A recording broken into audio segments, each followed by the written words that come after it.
So what makes Volker a great neighborhood? Volker is a very eclectic neighborhood.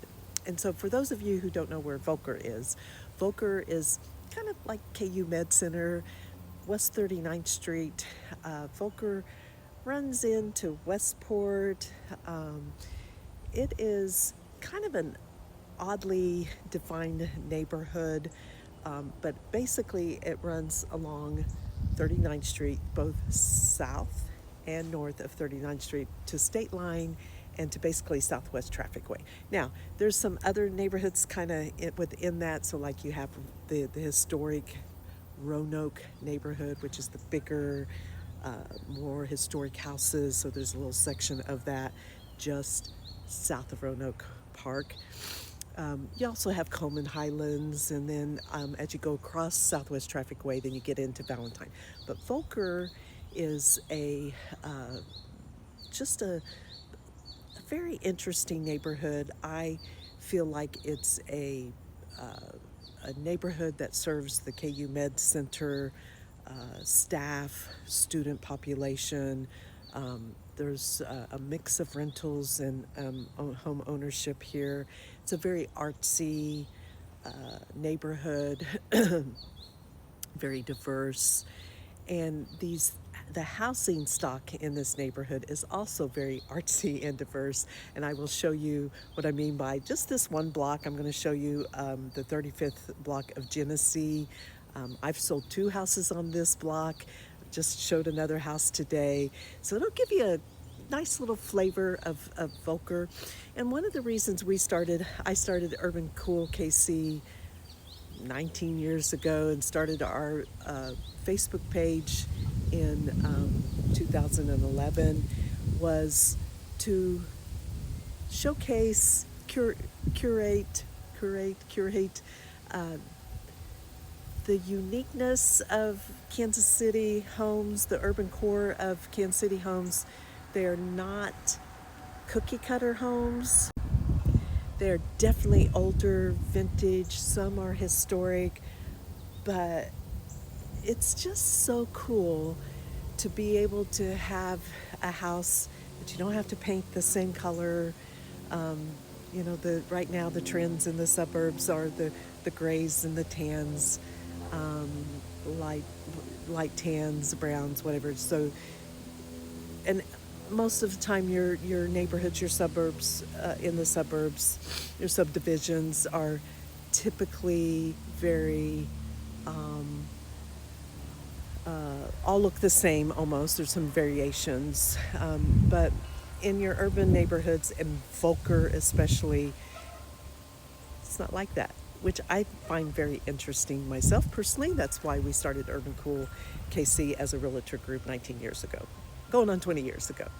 The other thing I love about Volker, there's 3 things I love about Volker. One is the uniqueness of the housing stock, the diversity. Okay, there's 4 things I love about the Volker neighborhood is the diversity of the people who live here. The walkability, it would be number 3. We are literally just a few blocks to 39th Street where you can go shopping, coffee housing, bar hopping, restaurantering, and then you're not too far from Westport. A little bit more of a hike, but up and down 39th Street, you've got a lot of places. You could actually walk to the Sunfresh, which I think is getting bought out by a different grocery store. I can't remember who that is. And then the final 4th thing that I love about the Volker neighborhood, you've seen videos and blog posts from me before about front porch culture. Volker has the best front porch culture of all the neighborhoods in Kansas City, I believe. And all that means is that because the setback of the houses is closer to the sidewalks than other neighborhoods. Brookside is very much like that. Waldo is very much like that. You get to meet your neighbors easier basically. And people do. People get to know each other more. And people will sit on their front porches versus in the backyard. In the suburbs, you find mostly backyard culture, people barbecuing. The backyard is where most people will sit typically. But in Kansas City neighborhoods, they tend to sit on their front porches and interact with their neighbors, which I find lovely. So let me flip around and show you this block, the 35th block of Genesee in the Volker neighborhood.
Okay, I hope you enjoyed this 35th block of Genesee.